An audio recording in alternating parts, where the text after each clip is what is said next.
Auxiliary को पहले समझो कि है क्या। तो ऑक्सिलरी यानी सहायक क्रिया, ऑक्सिलरी यानी सहायक क्रिया, जिसको हम हेल्पिंग वर्ब के नाम से छोटी कक्षाओं से पढ़ते आ रहे हैं। हेल्पिंग वर्ब कोई वर्ब नहीं होती, बल्कि वो क्या होती है, ऑक्सिलरी होती है, जिसको हम सहायक क्रिया कहते हैं। और सहायक क्रियाएं दो होती हैं, कौन कौन? प्राइमरी ऑक्सिलरी और मॉडल ऑक्सिलरी। प्राइमरी ऑक्सिलरी में तीन तरह की क्रियाएं आती हैं, जिनको हम बी, डू और हैव के नाम से जानते हैं। बी से बनने वाली 8 क्रियाएं होती हैं। Be, is, am, are, was, were, be, being, been, ये 8 क्रियाएं बनती हैं बी से। और हैव से बनने वाली 3 क्रियाएं, हैज, हैव, हैड। और डू से बनने वाली भी 3 क्रियाएं, यानी डू, डज, डिड। इसका मतलब प्राइमरी ऑक्सिलरी जो है वो तीन ही क्रियाओं से बनता है और पूरा टेंस, एक्टिव वॉइस और पैसिव वॉइस का कवर करता है। यानी प्राइमरी ऑक्सिलरीज किसको कवर करते हैं? टेंस को, चाहे वो एक्टिव वॉइस का हो या पैसिव वॉइस का हो। ये आपको ध्यान देना होगा।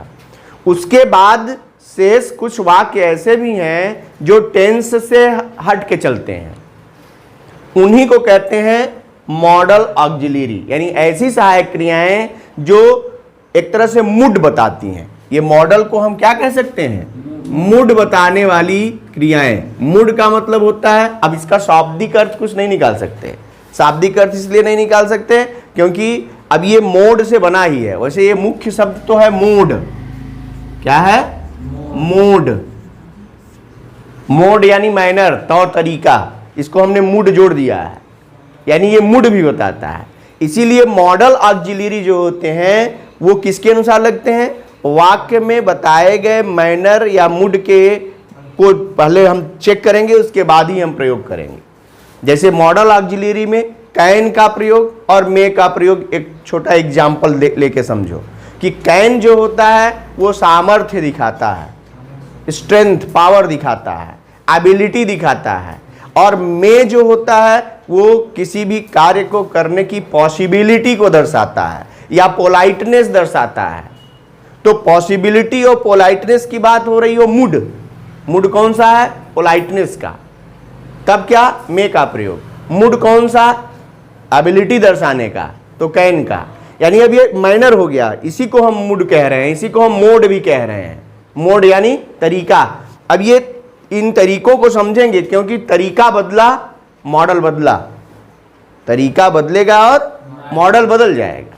जैसे मैं पोलाइटनेस दर्शा रहा है, तो मैं क्या है? एबिलिटी और स्ट्रेंथ भी बता रहा है। और एक बात जानो, जैसे आप कभी भी एक कॉमन वर्ड यूज करते हैं, मे आई कम इन। आप कहते हैं मे आई कम इन, किस सेंस में कहते हैं? यहां कौन सा मोड है? यहां मोड है पहले तो पोलाइटनेस और दूसरा रिक्वेस्ट, कोई चीज पूछने का, कुछ पूछने का एक रिक्वेस्ट है, यानी रिक्वेस्ट दर्शाता है। वो अनुमति लेते हैं आप परमिशन लेने के लिए, यानी परमिशन लेने के लिए, पोलाइट रिक्वेस्ट के लिए मे का प्रयोग। यानी तब आप कहते हैं मे आई कम इन। आपने पूछा मे आई कम इन, तो ये सेंटेंस क्या दर्शा रहा है? ये आपकी अनुमति मांगने की प्रक्रिया को दर्शाता है। अब इसका जवाब देखो, यहां क्या है? परमिशन आपने मांगा तो मे का प्रयोग करेंगे, यहां कैन का प्रयोग नहीं कर सकते हैं। और यदि परमिशन दे दी जा रही हो, यदि मुझे कहना हो, परमिशन देना हो कि यस, तो यस अब मैं नहीं कहूंगा मैं, हाँ यस, परमिशन देने के लिए कैन का प्रयोग। बदल गई बात। यानी हम जब भी कोई जवाब देगा तो क्या कहेगा? Yes you can. अब देखो, मोड बदला, मॉडल बदला। प्रश्न में मैं आ रहा और आंसर में कैन आ रहा। क्यों? क्योंकि दोनों का मोड अलग अलग है।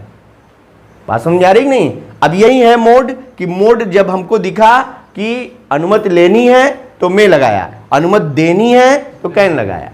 यही है मॉडल, कि मॉडल में हमें ध्यान किसको देना है? मोड को। जितने मॉडल पढ़ेंगे अभी हम मॉडल की लिस्ट देने वाले हैं, तो मॉडल में हर एक मॉडल का क्या बदलेगा? मोड बदलेगा तो मॉडल बदलेगा। अब अब मामला ये नहीं रहा कि आप सेंटेंस देखेंगे सकता है, सकती है, हिंदी के सेंस में ले लिया, इसको लगा के खाली किया, ऐसा नहीं है। बात कहाँ चली गई है? मोड पर। और वही है सेंस, जो मैं बार बार कहता हूं कि किसी भी वाक्य का अनुवाद बनाने के लिए शब्द नहीं बल्कि भाव की जरूरत पड़ती है, यानी सेंस चाहिए हमको। बात समझ में आ रही है? तो यही है कि जब मोड बदलेगा तो हमको मोड समझना होगा, इसका मतलब कौन सा मॉडल किस मोड में प्रयोग होता है। अभी देखेंगे, बड़ा आश्चर्य होगा कि मे जहां लगता है, पोलाइट रिक्वेस्ट के लिए जहां मे लगता है वहां कुड लग जाता है, मे के स्थान पर कुड भी लग जाता है। यानी जैसे किसी की कलम मांग रहे हैं, may I use your pen, दूसरी तरफ आप ये भी कह सकते हैं could I use your pen. अब कुड क्या है? कुड कैन का पास्ट टेंस होता है, लेकिन कैन का पास्ट टेंस होने के साथ साथ पोलाइट रिक्वेस्ट दर्शाता है, मोड है उसका कि पोलाइट रिक्वेस्ट दर्शाता है। यानी पोलाइट रिक्वेस्ट के लिए कुड का प्रयोग करना है, ये पता है हमको, और पोलाइट रिक्वेस्ट के लिए मे का भी प्रयोग होता है। जबकि मे क्या है? प्रेजेंट टेंस में प्रयोग होने वाली मॉडल ऑक्सिलियरी है। और कुड क्या है? कैन का पास्ट टेंस कुड है, लेकिन अब मे के स्थान पर कुड आया तो इसका मतलब प्रेजेंट में भी, यानी प्रेजेंट टेंस में कुड का प्रयोग किया जा सकता है। किस रूप में? पोलाइट रिक्वेस्ट के लिए। बात समझ में आ रही ना? यानी यहां टेंस मायने नहीं रखता, यहां मोड मायने रखता है। अब हम भाई सीधे सीधे अर्थ में पढ़ें तो कैन प्रेजेंट टेंस का, कुड पास्ट टेंस का। लेकिन कैन प्रेजेंट टेंस में ही केवल और कुड पास्ट टेंस में ही लगता है, ऐसा नहीं है, क्योंकि मोड के हिसाब से कुड पास्ट टेंस का होने के बाद भी प्रेजेंट टेंस में भी यूज किया जाता है। वही बात वुड के साथ भी होती है, क्योंकि विल का पास्ट टेंस वुड होता है, और विल का past tense would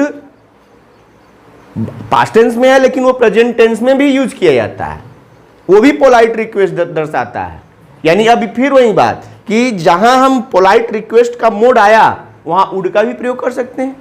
would I take your pen, would I help you, क्या मैं आपकी मदद कर सकता हूं। यानी पोलाइट रिक्वेस्ट के लिए अब वुड भी आया, जबकि वो भी पास्ट टेंस का है और वो आ रहा है प्रेजेंट टेंस में, क्योंकि मोड उसका है कि पोलाइट रिक्वेस्ट के लिए यूज किया जाता है।